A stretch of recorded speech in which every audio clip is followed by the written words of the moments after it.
We know the Toronto Maple Leafs have some goaltending questions heading into this offseason. Could they turn to their provincial rival in Ottawa for the solution and the answer? Plus, we're going to discuss, obviously, last night's Game 5 between the Lightning and Rangers. We have several signings and more coaching updates as well. All that coming up next. So welcome back to another video here at Top Shelf Hockey. As I mentioned, we saw the Tampa Bay Lightning take a big victory last night over the New York Rangers and take a 3-2 series lead. That's 3 straight victories now for the Lightning after falling in the first 2 games to the Rangers. So, of course, this is not what the Rangers had envisioned or had hoped for. The Rangers win the first 2 games on home ice. Tampa goes back, wins the next 2 on home ice, and now Tampa goes to MSG and takes the series lead. It was 3-1. Both teams played a very cautious game, trying not to make mistakes, but at the end of it, Tampa takes the lead by just being a tad bit more aggressive, and that's the difference between Tampa and most other teams around the league, is when you get into that kind of game, they're not afraid to start taking a little bit of chances. They're confident enough to do that, to be able to kind of go for the kill and get the victory, rather than, end up in a situation where the other team gets to it first. Andre Palat, again, with a late game-winning goal in the playoffs, has kind of become his forte. We all thought Mikhail Sergachev scored his second of the game, but as you can see, watching the replays, Palat did make contact with the puck, and the goal was later credited to him. But certainly Sergachev and Palat coming up big for the Lightning. And now we await for Game 6, Saturday night, where we'll see if the Rangers can extend this to Game 7, which would go on Tuesday, or if the Lightning will end it and make their 3rd consecutive appearance in the Stanley Cup Final. Of course, the Colorado Avalanche are resting up and waiting for their opponent here from the Eastern Conference, and depending on the outcome here, it'll either begin on June 15th or June the 18th. So it should be a fun series regardless of what happens, but I'm sure the Avalanche don't mind these two teams duking it out and having it go a little bit further into the series here. Now, as I mentioned, we have plenty of other news to look at. A couple of signings. First up, the Florida Panthers have announced that they've signed prospect Callie Salin. I believe that's how you pronounce this. SJALIN. It's a 2-year entry-level contract. He was originally a Rangers draft pick back in 2017, but he went unsigned. His rights have expired, and he is now a member of the Florida Panthers organization, who give him his ELC. He put up career highs this past year, playing in the SHL in Sweden, putting up 22 points in 46 games. So obviously, maybe a little bit of a late bloomer, but we'll see if he can become a player for Florida in the future. I would imagine he'll need time in the American Hockey League before he gets any kind of an NHL opportunity. And we also have a signing with the Seattle Kraken. They've also announced that they've signed an undrafted player out of Europe, Ville Petman, who gets a 2-year ELC as well, due to the fact that he's 22 years of age. Played in Liga last year in Finland, and put up big improvement numbers. Put up 15 goals and 39 points, whereas the year before, he'd only had 2 points in 40 games. So it's a major step forward in his development, and he'll get an opportunity with Seattle. Now, of course, they're in a completely different spot than most other franchises, so hard to say what kind of opportunity he'll get there. We have more news out of the New York Islanders organization as well. We have news on more coaching changes with the staff. We know that, of course, Barry Trotz was let go a while back, and Lane Lambert has taken over as head coach. But assistant coaches John Gruden and Jim Hiller have also been let go. So that kind of moves on from the remainder of the original Trotz staff there. So the Barry Trotz era essentially is over. Of course, Lane Lambert, longtime associate and assistant coach for Trotz, will be the remaining guy left behind there as the new head coach. But it looks as though they're going to be taking a completely different approach, new philosophy, new approach here, and obviously going to go with a completely different type of a staff, which makes sense. If you want to change a little bit in how you play, and you're going to take a different approach, it probably makes sense to have some different people in there. I know, like a lot of people thought, with Lambert being hired, and if the assistant coaches remain, are you really going to see much of a change? They've all been connected to Trotz before. You may not see much of a change in style of play, systems, and all that kind of stuff. So really, is it going to be a different team? But it looks as though they are pushing to make some additional changes in that regard. Now, we also got news from the Toronto Maple Leafs organization. The Maple Leafs have announced that they're parting ways with goalie coach Steve Briere. Now, of course, the Leafs also announced that they intend to do some analysis on the goalie department while conducting a search for his replacement. So part of the scenario here appears to be that they may end up bringing in maybe even more than one person for this. Might be a one-man job, could be a two-person job. Hard to say. They may go the route of some other teams have more of a goalie development or goalie like department almost. So we don't know the full extent they're going to go where they're analyzing things here. But I know one name that has been mentioned, according to Elliot Friedman, that he came up mentioned on the new 32 Thoughts podcast today as a potential replacement would be Michael Layton. Of course, he was a long-time goalie himself. Played a lot in the minors, but did get some time in the NHL as well.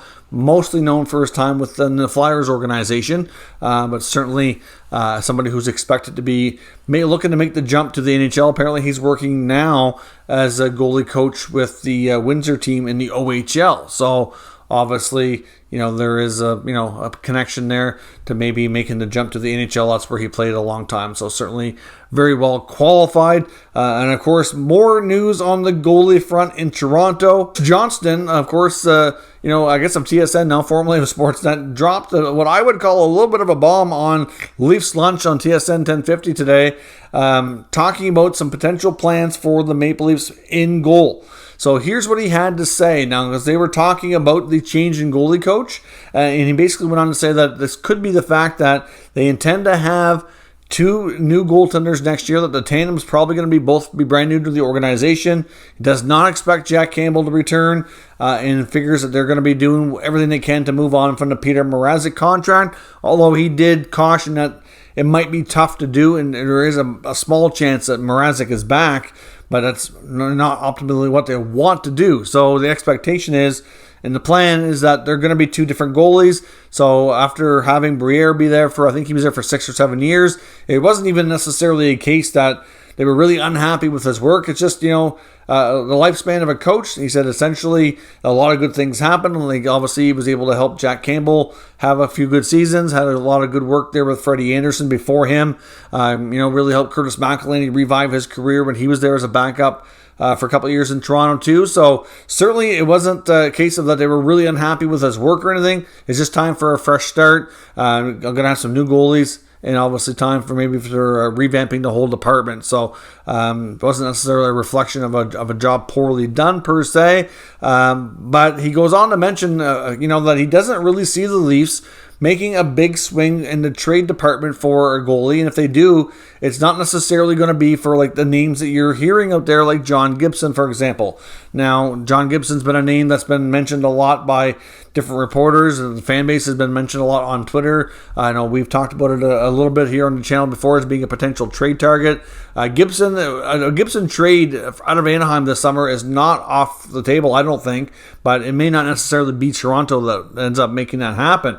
But he does mention the Sault Ste. Marie connection. Of course, he said that a lot of times when you want to know what the Leafs might be up to, you look for the Sault connections. And as much as that is true, and it's happened time and time again with Kyle Dubas and the Maple Leafs here during his tenure, you have to think at some point that it's about more than just that. But he mentions Matt Murray in Ottawa being a potential target for the Leafs, which I found extremely surprising given how Matt Murray has struggled over the past 2 years in Ottawa, and a lot of that has to do with the fact that he's not been able to stay healthy.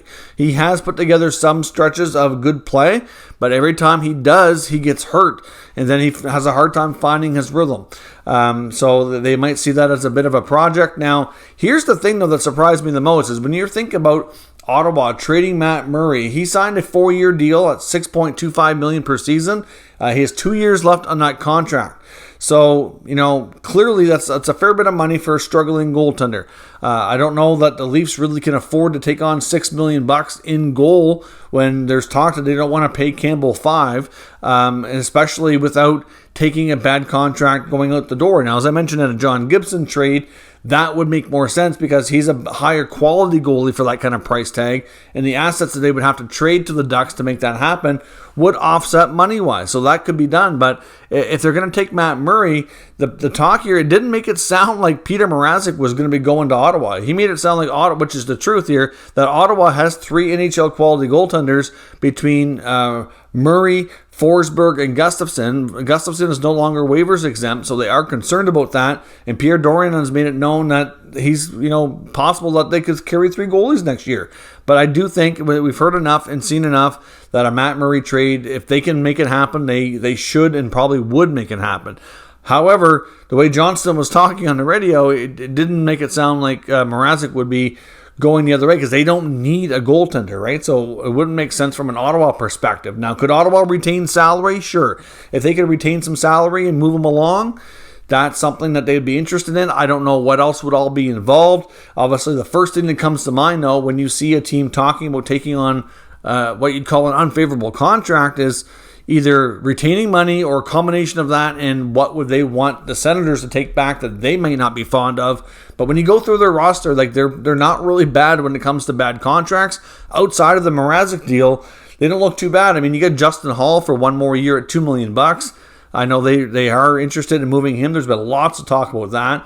Maybe Hall becomes a piece in that trade. I don't know. But 1 year of Justin Hall at $2 million to move Matt Murray, I don't think the Senators would be completely opposed to that. Now, I don't really think he's the defenseman that they need, but it's probably better than Murray. Now, even if they had to retain, a couple $1 million on the Murray contract and knock it down to like $4 million a year or something like that, I think they'd probably be open to that as well. But obviously, we've seen these two teams hook up on trades before. We saw a big trade a few years back that sent Nikita Zaitsev to Toronto.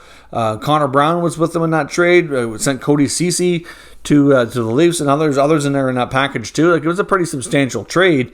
And so it's not unusual for these two teams to hook up and do this, even though they are kind of provincial rivals. The rivalry hasn't been overly strong for the last number of years because the teams have been in very different spots, very different directions. They still have very competitive games. You still see it within the arenas when they go back and forth for their, the regular season action. But it's been a long time since they've had a playoff series, and like I said, they're just in different spots right now. So it's not as intense as we've seen in the past, and hopefully they'll get back to that someday. But while the rivalry is a little bit more tamed down, we've seen some pretty significant trades on a few different occasions. So this would not be completely shocking. But given the fact here that a big part of this is that the goalie market isn't overly strong. There's not much in the free agent market. Johnson referenced the fact that guys like Marc-Andre Fleury, Darcy Kuemper, he doesn't necessarily see the Leafs going out and making a big swing there.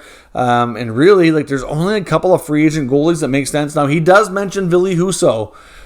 He doesn't go into a lot of detail, but he does say that out of all the free agent goalies, he could see them maybe talking to Husso, but he referenced the fact that he thought this would be more likely because he said there's going to be a lot of teams in on Husso. He's a lot younger. He's 27 years old, and he's not going to cost a fortune. And he's a guy who could be a starter. So to me, there's not, there's a lot of teams out there that are going to want to talk to this guy.